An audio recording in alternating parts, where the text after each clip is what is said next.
Second PUC economics ಸಬ್ಜೆಕ್ಟ್ಗೆ ಸಂಬಂಧಪಟ್ಟಂಥ ಈ ಒಂದು ವಿಡಿಯೋದೊಳಗೆ ನಾನು ಎಕನಾಮಿಕ್ಸ್ ಸಬ್ಜೆಕ್ಟ್ಸಲ್ಲಿ ಬರುವಂಥ ಎಲ್ಲ ಚಾಪ್ಟರ್ಗಳ 1 ಮತ್ತು 2 ಅಂಕದ ಪ್ರಶ್ನೆಗಳನ್ನು ಕವರ್ ಮಾಡೀವಿ. ಎಲ್ಲ ಚಾಪ್ಟರ್ಗಳದ್ದು ಕವರ್ ಆಗಿರುತ್ತೆ. ಈ ವಿಡಿಯೋ ಏನಾದ್ರು ನೀವು ಲಾಸ್ಟ್ ಟೈಮ್ ನೋಡಿದ್ರಿ ಅಂತಂದ್ರೆ ನಿಮ್ಗೆ ಒಂದು ಸರ್ತಿ ಎಲ್ಲನೂ ರಿವಿಷನ್ ಆಗುತ್ತೆ. ಸೊ ಈ ವಿಡಿಯೋನ ಕೊನೆ ತನಕ ನೋಡಿ. ಫಸ್ಟ್ ಚಾಪ್ಟರಲ್ಲಿ ಫಸ್ಟ್ ಕ್ವಶನ್, ಆಯ್ಕೆಯ ಸಮಸ್ಯೆ ಏಕೆ ಉದ್ಭವಿಸುತ್ತದೆ? ಸಂಪನ್ಮೂಲಗಳು ಕೊರತೆಯಲ್ಲಿದ್ದು ಅವು ಪರ್ಯಾಯ ಉಪಯೋಗಗಳನ್ನು ಹೊಂದಿರುವುದರಿಂದ ಆಯ್ಕೆಯ ಸಮಸ್ಯೆಯು ಉದ್ಭವಿಸುತ್ತದೆ. ಸೆಕೆಂಡ್ ಕ್ವಶನ್, ಮಾರುಕಟ್ಟೆ ಆರ್ಥಿಕತೆ ಎಂದರೇನು? ಯಾವ ಆರ್ಥಿಕತೆಯಲ್ಲಿ ಎಲ್ಲ ಉತ್ಪಾದನಾ ಸಾಧನಗಳು ಖಾಸಗಿಯವರ ಒಡೆತನದಲ್ಲಿದ್ದು ಎಲ್ಲ ಸರಕು ಸೇವೆಗಳ ಉತ್ಪಾದನೆಯನ್ನು ಖಾಸಗಿಯವರೇ ಉತ್ಪಾದಿಸಿ ನಿರ್ವಹಿಸುತ್ತಿದ್ದರೆ ಅಂತಹ ಆರ್ಥಿಕತೆಯನ್ನು ಮಾರುಕಟ್ಟೆ ಆರ್ಥಿಕತೆ ಎನ್ನುತ್ತೇವೆ. ಕೇಂದ್ರೀಯ ಯೋಜಿತ ಆರ್ಥಿಕತೆ ಎಂದರೆ ಏನೆಂದು ಅರ್ಥೈಸುವಿರಿ? ಯಾವ ಅರ್ಥವ್ಯವಸ್ಥೆಯಲ್ಲಿ ಎಲ್ಲ ಉತ್ಪಾದನಾ ಸಾಧನಗಳು ಸರ್ಕಾರದ ಒಡೆತನದಲ್ಲಿದ್ದು ಸರಕು ಸೇವೆಗಳ ಉತ್ಪಾದನೆಯನ್ನು ಸರ್ಕಾರವೇ ನಿರ್ವಹಿಸುತ್ತಿದ್ದರೆ ಅಂತಹ ಆರ್ಥಿಕತೆಯನ್ನು ಕೇಂದ್ರೀಯ ಯೋಜನಾ ಅರ್ಥವ್ಯವಸ್ಥೆ ಎನ್ನುತ್ತಾರೆ. ನೆಕ್ಸ್ಟ್ ಕ್ವಶನ್, ಸೂಕ್ಷ್ಮ ಅರ್ಥಶಾಸ್ತ್ರ ಎಂದರೇನು? ವಿವಿಧ ಸರಕು ಮತ್ತು ಸೇವೆಗಳ ಮಾರುಕಟ್ಟೆಯಲ್ಲಿ ವೈಯಕ್ತಿಕ ಆರ್ಥಿಕ ಪ್ರತಿನಿಧಿಗಳಾದ ಒಬ್ಬ ಅನುಭೋಗಿ, ಒಬ್ಬ ಉತ್ಪಾದಕ, ಒಂದು ಉದ್ಯಮ, ವೈಯಕ್ತಿಕ ಬೆಲೆ ಇತ್ಯಾದಿಗಳ ವರ್ತನೆಯನ್ನು ಅಧ್ಯಯನ ಮಾಡುವ ಶಾಸ್ತ್ರವನ್ನು ಸೂಕ್ಷ್ಮ ಅರ್ಥಶಾಸ್ತ್ರ ಎನ್ನುತ್ತೇವೆ. ವಾಸ್ತವಿಕ ಅರ್ಥಶಾಸ್ತ್ರ ವಿಶ್ಲೇಷಣೆ ಎಂದರೇನು? ಒಂದು ಅರ್ಥವ್ಯವಸ್ಥೆಯಲ್ಲಿ ವಿವಿಧ ಕಾರ್ಯತಂತ್ರಗಳು ವಾಸ್ತವವಾಗಿ ಹೇಗೆ ಕಾರ್ಯನಿರ್ವಹಿಸುತ್ತವೆ ಎಂದು ಅಧ್ಯಯನ ಮಾಡುವ ಶಾಸ್ತ್ರವನ್ನು ವಾಸ್ತವಿಕ ಅರ್ಥಶಾಸ್ತ್ರ ಎನ್ನುತ್ತೇವೆ. ಮಾದರಿ ಅರ್ಥಶಾಸ್ತ್ರ ವಿಶ್ಲೇಷಣೆ ಎಂದರೇನು? ಒಂದು ಅರ್ಥವ್ಯವಸ್ಥೆಯಲ್ಲಿ ವಿವಿಧ ಕಾರ್ಯತಂತ್ರಗಳು ಅಪೇಕ್ಷಣೀಯವಾಗಿವೆಯೇ ಅಥವಾ ಇಲ್ಲವೇ ಎಂದು ಹೇಳಿ ನೈತಿಕ ದೃಷ್ಟಿಯಿಂದ ಹೇಗಿರಬೇಕು ಎಂದು ಹೇಳುವುದನ್ನು ಮಾದರಿ ಅರ್ಥಶಾಸ್ತ್ರ ಎನ್ನುತ್ತೇವೆ. ನೆಕ್ಸ್ಟ್ ಚಾಪ್ಟರ್, ಬಜೆಟ್ ರೇಖೆ ಎಂದರೇನು? ಒಂದು ನಿರ್ದಿಷ್ಟ ಆದಾಯ ಮತ್ತು ಬೆಲೆಯಲ್ಲಿ ಅನುಭೋಗಿಯು ಕೊಂಡುಕೊಳ್ಳಬಹುದಾದ ನಿರ್ದಿಷ್ಟ ಪ್ರಮಾಣದ 2 ಸರಕುಗಳ ಸಂಯೋಜನೆಯನ್ನು ತಿಳಿಸುವ ರೇಖೆಯನ್ನು ಬಜೆಟ್ ರೇಖೆ ಎನ್ನುತ್ತೇವೆ. ಸಂಖ್ಯಾಸೂಚಕ ತುಷ್ಟಿಗುಣ ವಿಶ್ಲೇಷಣೆ ಎಂದರೇನು? ಅಂಕಗಣಿತದ ಸಂಖ್ಯೆಗಳಾದ 1, 2, 3, 4, 5, 6 ಮುಂತಾದ ಅಂಕಿಗಳ ಸಹಾಯದಿಂದ ತುಷ್ಟಿಗುಣವನ್ನು ಅಳೆಯಲು ಬಳಸುವ ವಿಧಾನವನ್ನು ಸಂಖ್ಯಾಸೂಚಕ ವಿಧಾನ ಎನ್ನುತ್ತೇವೆ. ಸೀಮಾಂತ ತುಷ್ಟಿಗುಣ ವಿಶ್ಲೇಷಣೆ ಎಂದರೇನು? ಅನುಭೋಗಿಯು ಒಂದು ಹೆಚ್ಚುವರಿ ಘಟಕವನ್ನು ಅನುಭೋಗಿಸಿದಾಗ ಆ ಹೆಚ್ಚುವರಿ ಘಟಕದಿಂದ ದೊರೆಯುವಂತಹ ತುಷ್ಟಿಗುಣವನ್ನು ಸೀಮಾಂತ ತುಷ್ಟಿಗುಣ ಎನ್ನುತ್ತೇವೆ. ತುಷ್ಟಿಗುಣ ಎಂದರೇನು? ಮಾನವನ ಬಯಕೆಗಳನ್ನು ತೃಪ್ತಿಪಡಿಸುವ ಸರಕಿನಲ್ಲಿರುವ ಗುಣವನ್ನು ಅಥವಾ ಸಾಮರ್ಥ್ಯವನ್ನು ತುಷ್ಟಿಗುಣ ಎನ್ನುತ್ತೇವೆ. ನೆಕ್ಸ್ಟ್, MRS ಅನ್ನು ವಿಸ್ತರಿಸಿ. ಮಾರ್ಜಿನಲ್ ರೇಟ್ ಆಫ್ ಸಬ್ಸ್ಟಿಟ್ಯೂಷನ್, ಸೀಮಾಂತ ಪ್ರತಿನಿಧಾನದ ದರ. ಔದಾಸೀನ್ಯ ವಕ್ರರೇಖೆ ಎಂದರೇನು? ಒಂದೇ ಪ್ರಮಾಣದ ತೃಪ್ತಿಯನ್ನು ನೀಡುವ 2 ವಸ್ತುಗಳ ಬೇರೆ ಬೇರೆ ಸಂಯೋಜನೆಗಳನ್ನು ಪ್ರತಿನಿಧಿಸುವ ರೇಖೆಯನ್ನು ಔದಾಸೀನ್ಯ ವಕ್ರರೇಖೆಗಳು ಎನ್ನುತ್ತೇವೆ. ಬೇಡಿಕೆ ಎಂದರೇನು? ಒಬ್ಬ ವ್ಯಕ್ತಿಯು ಒಂದು ನಿರ್ದಿಷ್ಟ ಸಮಯದಲ್ಲಿ ನಿರ್ದಿಷ್ಟ ಬೆಲೆ ಹಾಗೂ ಆದಾಯದಲ್ಲಿ ಇಂತಿಷ್ಟು ಪ್ರಮಾಣದಲ್ಲಿ ಕೊಂಡುಕೊಳ್ಳುವಷ್ಟನ್ನು ಬೇಡಿಕೆ ಎನ್ನುತ್ತೇವೆ. ನೆಕ್ಸ್ಟ್ ಚಾಪ್ಟರ್, ಒಟ್ಟು ಉತ್ಪನ್ನ ಎಂದರೇನು? ಒಂದು ನಿರ್ದಿಷ್ಟ ಅವಧಿಯಲ್ಲಿ ನಿರ್ದಿಷ್ಟ ಉತ್ಪಾದನಾಂಗಗಳನ್ನು ಬಳಸಿಕೊಂಡು ಉತ್ಪಾದನೆ ಮಾಡಿದ ಸರಕು ಮತ್ತು ಸೇವೆಗಳ ಪ್ರಮಾಣವನ್ನು ಒಟ್ಟು ಉತ್ಪನ್ನ ಎನ್ನುತ್ತೇವೆ. ನೆಕ್ಸ್ಟ್, ಸರಾಸರಿ ಉತ್ಪನ್ನ ಎಂದರೇನು? ಬದಲಾಗುವ ಉತ್ಪಾದನಾಂಗಗಳ ಪ್ರತಿ ಘಟಕದ ಉತ್ಪನ್ನವನ್ನು ಸರಾಸರಿ ಉತ್ಪನ್ನ ಎನ್ನುತ್ತೇವೆ.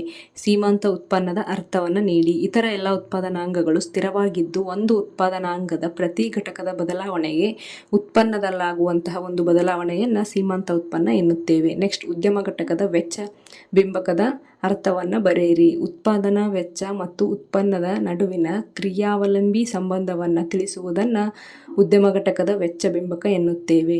ಒಟ್ಟು ಸ್ಥಿರ ವೆಚ್ಚ ಎಂದರೇನು? ಸ್ಥಿರ ಉತ್ಪಾದನಾಂಗಗಳನ್ನು ಬಳಸಿಕೊಳ್ಳಲು ಉದ್ಯಮ ಘಟಕವು ಮಾಡುವಂತಹ ಒಂದು ವೆಚ್ಚವನ್ನು ಒಟ್ಟು ಸ್ಥಿರ ವೆಚ್ಚ ಎಂದು ಕರೆಯಲಾಗುತ್ತದೆ. ನೆಕ್ಸ್ಟ್ ಚಾಪ್ಟರ್, ಸೀಮಾಂತ ಆದಾಯವನ್ನು ವ್ಯಾಖ್ಯಾನಿಸಿ. ವಸ್ತುವಿನ ಒಂದು ಹೆಚ್ಚುವರಿ ಘಟಕವನ್ನು ಮಾರಾಟ ಮಾಡುವ ಮೂಲಕ ಉದ್ಯಮ ಘಟಕ ಪಡೆಯುವಂತಹ ಒಂದು ಆದಾಯವನ್ನು ಸೀಮಾಂತ ಆದಾಯ ಎನ್ನುತ್ತೇವೆ. ನೆಕ್ಸ್ಟ್, ತಂತ್ರಜ್ಞಾನದ ಪ್ರಗತಿಯು ಉದ್ಯಮ ಘಟಕದ ಪೂರೈಕೆ ರೇಖೆಯನ್ನು ಯಾವ ಕಡೆಗೆ ಪಲ್ಲಟಗೊಳಿಸುತ್ತದೆ? ತಂತ್ರಜ್ಞಾನದ ಪ್ರಗತಿಯು ಉದ್ಯಮ ಘಟಕದ ಪೂರೈಕೆ ರೇಖೆಯನ್ನು ಬಲಭಾಗಕ್ಕೆ ಪಲ್ಲಟಗೊಳಿಸುತ್ತದೆ. ನೆಕ್ಸ್ಟ್, ಸರಾಸರಿ ಆದಾಯವನ್ನು ಲೆಕ್ಕಾಚಾರ ಮಾಡುವಂತಹ ಒಂದು ಸೂತ್ರ AR = TR/Q = P × Q/Q P ಅಂದರೆ ಸರಾಸರಿ ಆದಾಯ ಒಟ್ಟು ಆದಾಯ ಉತ್ಪನ್ನದ ಪ್ರಮಾಣ ಬೆಲೆ × ಸರಕಿನ ಪ್ರಮಾಣ ಸರಕಿನ ಪ್ರಮಾಣ ಬೆಲೆ. ನೆಕ್ಸ್ಟ್, ಸಾಮಾನ್ಯ ಲಾಭ ಎಂದರೇನು? ಒಂದು ಉದ್ಯಮ ಘಟಕವನ್ನು ಅಸ್ತಿತ್ವದಲ್ಲಿರುವ ಅಂದರೆ ವ್ಯವಹಾರದಲ್ಲಿ ಹಿಡಿದಿಟ್ಟುಕೊಳ್ಳಲು ಅಗತ್ಯವಾದ ಕನಿಷ್ಠ ಮಟ್ಟದ ಲಾಭವನ್ನು ಸಾಮಾನ್ಯ ಲಾಭ ಎನ್ನುತ್ತೇವೆ. ನೆಕ್ಸ್ಟ್, ಅಸಾಮಾನ್ಯ ಲಾಭದ ಅರ್ಥ ನೀಡಿ. ಉದ್ಯಮ ಘಟಕವೊಂದು ಸಾಮಾನ್ಯ ಲಾಭಕ್ಕಿಂತ ಹೆಚ್ಚಿನ ಲಾಭವನ್ನು ಗಳಿಸುವಂತಿದ್ದರೆ ಅಂತಹ ಒಂದು ಲಾಭವನ್ನು ಉದ್ಯಮ ಘಟಕದ ಅಸಾಮಾನ್ಯ ಲಾಭ ಎನ್ನುತ್ತೇವೆ. ನೆಕ್ಸ್ಟ್ ಚಾಪ್ಟರ್, ಮಾರುಕಟ್ಟೆ ಸಮತೋಲನವನ್ನು ವ್ಯಾಖ್ಯಾನಿಸಿ. ಮಾರುಕಟ್ಟೆಯಲ್ಲಿನ ಎಲ್ಲ ಅನುಭೋಗಿಗಳು ಮತ್ತು ಎಲ್ಲ ಉದ್ಯಮ ಘಟಕಗಳ ಉದ್ದೇಶಗಳು ಹೊಂದಾಣಿಕೆಯಾಗುವ ಒಂದು ಸನ್ನಿವೇಶವನ್ನು ಮಾರುಕಟ್ಟೆ ಸಮತೋಲನ ಎನ್ನುತ್ತೇವೆ. ಸಮತೋಲನ ಬೆಲೆ ಎಂದರೇನು? ಯಾವ ಬೆಲೆಯಲ್ಲಿ ಮಾರುಕಟ್ಟೆ ಬೇಡಿಕೆಯು ಮಾರುಕಟ್ಟೆ ಪೂರೈಕೆಗೆ ಸಮನಾಗಿರುತ್ತದೆಯೋ ಅಂತಹ ಒಂದು ಬೆಲೆಯನ್ನು ಸಮತೋಲನ ಬೆಲೆ ಎನ್ನುತ್ತೇವೆ. ನೆಕ್ಸ್ಟ್, ಮಾರುಕಟ್ಟೆಯಲ್ಲಿ ಒಂದು ಸರಕಿಗೆ ಅಧಿಕ ಬೇಡಿಕೆ ಇದೆ ಎಂದು ನಾವು ಯಾವಾಗ ಹೇಳುತ್ತೇವೆ? ಅಂದರೆ ಯಾವ ಬೆಲೆಯಲ್ಲಿ ಮಾರುಕಟ್ಟೆ ಬೇಡಿಕೆಯು ಮಾರುಕಟ್ಟೆಯ ಒಂದು ಪೂರೈಕೆಗಿಂತ ಅಧಿಕವಾಗಿದ್ದರೆ ಅದನ್ನು ಅಧಿಕ ಬೇಡಿಕೆ ಎನ್ನುತ್ತೇವೆ. ನೆಕ್ಸ್ಟ್, ಬೆಲೆ ಮಿತಿ ಎಂದರೇನು? ಸರ್ಕಾರ ಸರಕು ಅಥವಾ ಸೇವೆಗಳ ಬೆಲೆಯ ಮೇಲೆ ವಿಧಿಸುವ ಗರಿಷ್ಠ ಮಿತಿಯನ್ನು ಬೆಲೆ ಮಿತಿ ಎನ್ನುತ್ತೇವೆ. ನೆಕ್ಸ್ಟ್, ಬೆಲೆ ಅಂತಸ್ತು ಎಂದರೇನು? ಒಂದು ನಿರ್ದಿಷ್ಟ ಸರಕು ಅಥವಾ ಸೇವೆಯ ಬೆಲೆಯ ಮೇಲೆ ಸರ್ಕಾರ ವಿಧಿಸುವಂತಹ ಒಂದು ಬೆಲೆಯ ಮಿತಿಯನ್ನು ಅಂದರೆ ಕೆಳಮಿತಿಯನ್ನು ಬೆಲೆ ಅಂತಸ್ತು ಎನ್ನುತ್ತೇವೆ.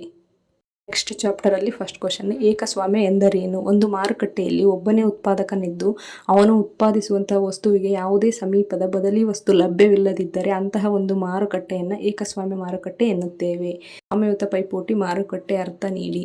ಸಾಕಷ್ಟು ದೊಡ್ಡ ಸಂಖ್ಯೆಯ ಸಣ್ಣ ಸಣ್ಣ ಉದ್ಯಮ ಘಟಕಗಳಿದ್ದು ಉದ್ಯಮ ಘಟಕಗಳ ಮುಕ್ತ ಆಗಮನ ಮತ್ತು ನಿರ್ಗಮನಕ್ಕೆ ಅವಕಾಶವಿದ್ದು ವೈವಿಧ್ಯಮಯ ಆದರೆ ನಿಕಟ ಬದಲಿ ವಸ್ತುಗಳನ್ನು ಮಾರಾಟ ಮಾಡುವಂತಹ ಒಂದು ಮಾರುಕಟ್ಟೆಯನ್ನು ಸ್ವಾಮ್ಯಯುತ ಪೈಪೋಟಿ ಮಾರುಕಟ್ಟೆ ಎನ್ನುತ್ತೇವೆ. ನೆಕ್ಸ್ಟ್, ಕೆಲ ಜನಸ್ವಾಮ್ಯ ಮಾರುಕಟ್ಟೆಯ ಅರ್ಥವನ್ನು ನೀಡಿ. ಒಂದು ನಿರ್ದಿಷ್ಟ ಸರಕಿನ ಮಾರುಕಟ್ಟೆಯು ಒಬ್ಬ ಮಾರಾಟಗಾರರಿಗಿಂತ ಹೆಚ್ಚು ಕೆಲವೇ ಸಂಖ್ಯೆಯ ಮಾರಾಟಗಾರರನ್ನು ಹೊಂದಿದ್ದರೆ ಅಂತಹ ಒಂದು ಮಾರುಕಟ್ಟೆಯ ಸಂರಚನೆಯನ್ನು ಕೆಲ ಜನಸ್ವಾಮ್ಯ ಮಾರುಕಟ್ಟೆ ಎನ್ನುತ್ತೇವೆ. ನೆಕ್ಸ್ಟ್, ದ್ವಿಜನಸ್ವಾಮ್ಯ ಎಂದರೇನು? ಕೇವಲ ಇಬ್ಬರು ಮಾರಾಟಗಾರರು ವಸ್ತುವಿನ ಉತ್ಪಾದನೆ ಮತ್ತು ಪೈಪೋಟಿಯ ಮೇಲೆ ಸಂಪೂರ್ಣವಾದ ನಿಯಂತ್ರಣವನ್ನು ಹೊಂದಿರುವಂತಹ ಮಾರುಕಟ್ಟೆಯನ್ನು ದ್ವಿಜನಸ್ವಾಮ್ಯ ಮಾರುಕಟ್ಟೆ ಎನ್ನುತ್ತೇವೆ. ನೆಕ್ಸ್ಟ್ ಚಾಪ್ಟರ್, ಆರ್ಥಿಕ ಏಜೆಂಟ್ಗಳೆಂದರೆ ಯಾರು?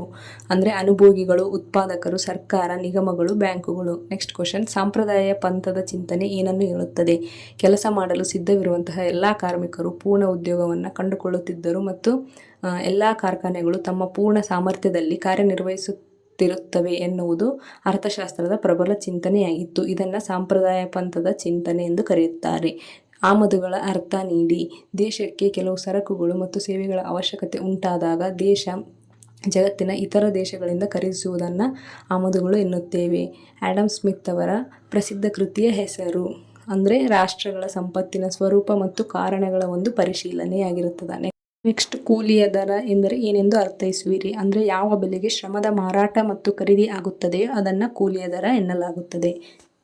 ನೆಕ್ಸ್ಟ್ ಚಾಪ್ಟರ್, ಅಂತಿಮ ಸರಕುಗಳೆಂದರೆ ಏನೆಂದು ಅರ್ಥೈಸುವಿರಿ? ಅಂತಿಮ ಬಳಕೆಯ ಉದ್ದೇಶಗಳನ್ನು ಒಳಗೊಂಡಿರುವ ಯಾವುದೇ ರೂಪಾಂತರ ಅಥವಾ ಇತರ ಹಂತಗಳ ಮೂಲಕ ಹಾದು ಹೋಗದೇ ಇರುವಂತಹ ಒಂದು ಸರಕುಗಳನ್ನು ಅಂತಿಮ ಸರಕುಗಳು ಎನ್ನುತ್ತೇವೆ. ನೆಕ್ಸ್ಟ್, CPI ಅನ್ನು ವಿಸ್ತರಿಸಿ. ಗ್ರಾಹಕ ಬೆಲೆ ಸೂಚ್ಯಂಕ, ಕನ್ಸ್ಯೂಮರ್ ಪ್ರೈಸ್ ಇಂಡೆಕ್ಸ್.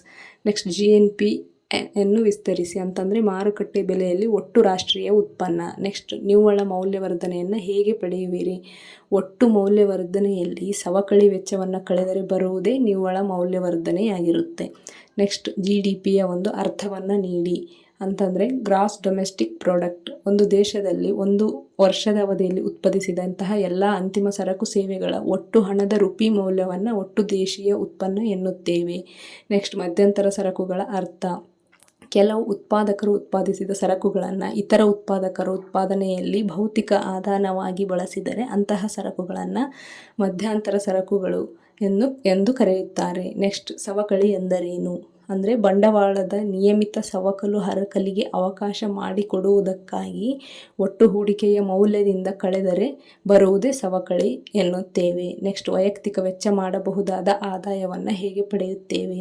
ಪ್ರತ್ಯಕ್ಷ ತೆರಿಗೆಗಳನ್ನು ಪಾವತಿಸಿದ ನಂತರ ಅನುಭೋಗಕ್ಕಾಗಿ ವೆಚ್ಚ ಮಾಡಲು ಉಳಿಯುವಂತಹ ಒಂದು ನೈಜ ವರಮಾನವನ್ನು ವ್ಯಕ್ತಿಗತ ಅಥವಾ ವೈಯಕ್ತಿಕ ಖರ್ಚು ಮಾಡಬಹುದಾದ ವರಮಾನ ಎನ್ನುತ್ತೇವೆ.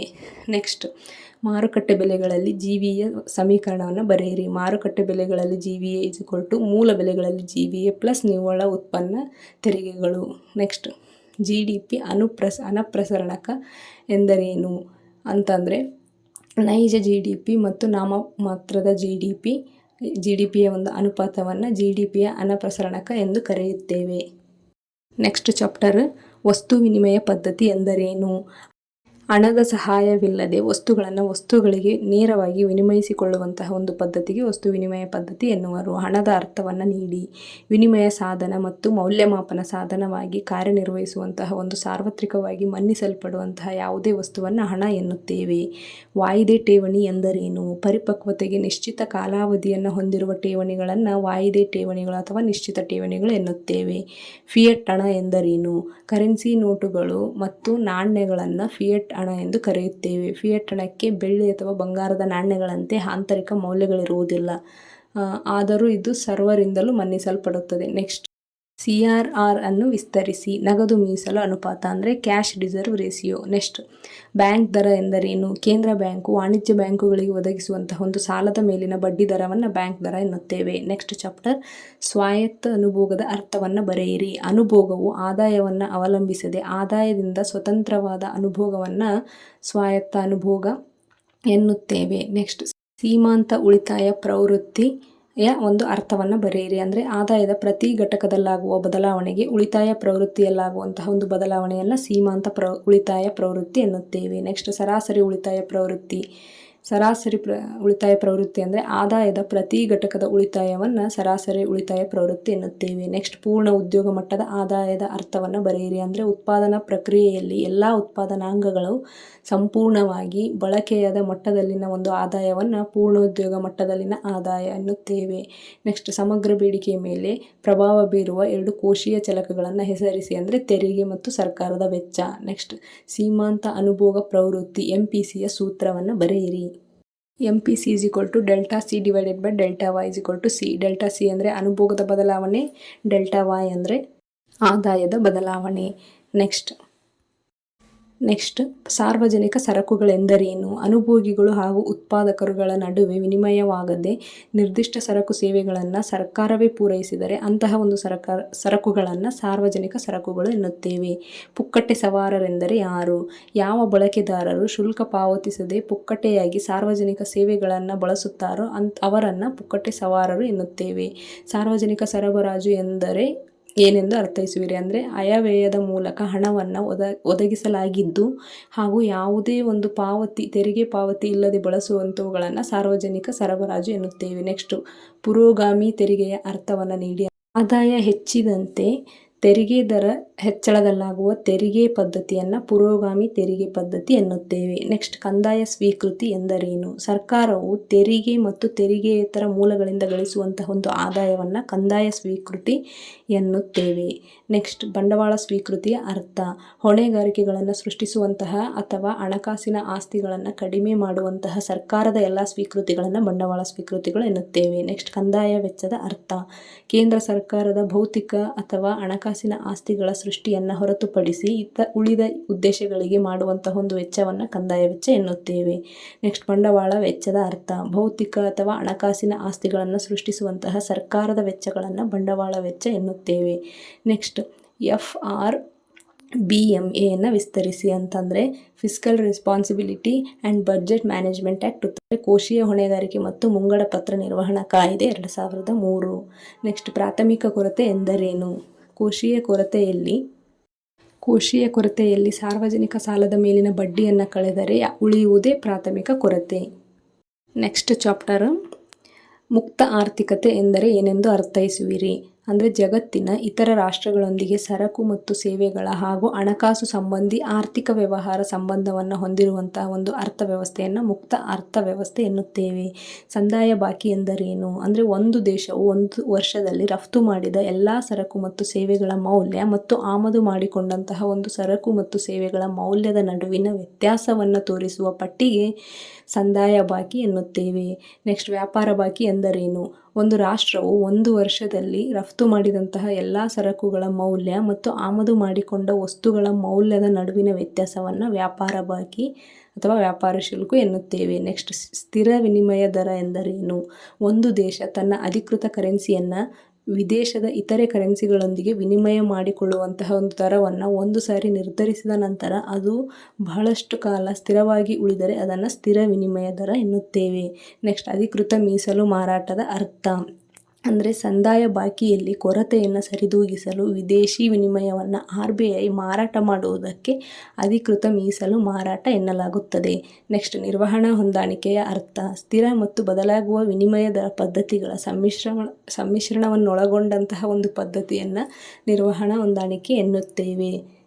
ಇಷ್ಟು ಎಲ್ಲ ಚಾಪ್ಟರ್ಸ್ಗಳ ಒಂದು ಮತ್ತು 2 ಅಂಕದ ಒಂದು ಪ್ರಶ್ನೆ ಮತ್ತು ಉತ್ತರಗಳಾಗಿರುತ್ತೆ. ಸೊ ಈ ವಿಡಿಯೋ ಏನಾದರೂ ನಿಮ್ಗೆ ಯೂಸ್ಫುಲ್ ಅನ್ನಿಸ್ತಂತಂದ್ರೆ ಲೈಕ್ ಮಾಡಿರಿ, ಹಾಗೆ ನಿಮ್ಮ ಫ್ರೆಂಡ್ಸ್ಗಳಿಗೆ ಶೇರ್ ಮಾಡಿರಿ, ಹಾಗೆ ಸಬ್ಸ್ಕ್ರೈಬ್ ಮಾಡ್ಕೊಂಡು ನಮ್ಮ ಚಾನಲ್ನ ನೋಡಿರಿ. So thank you for watching.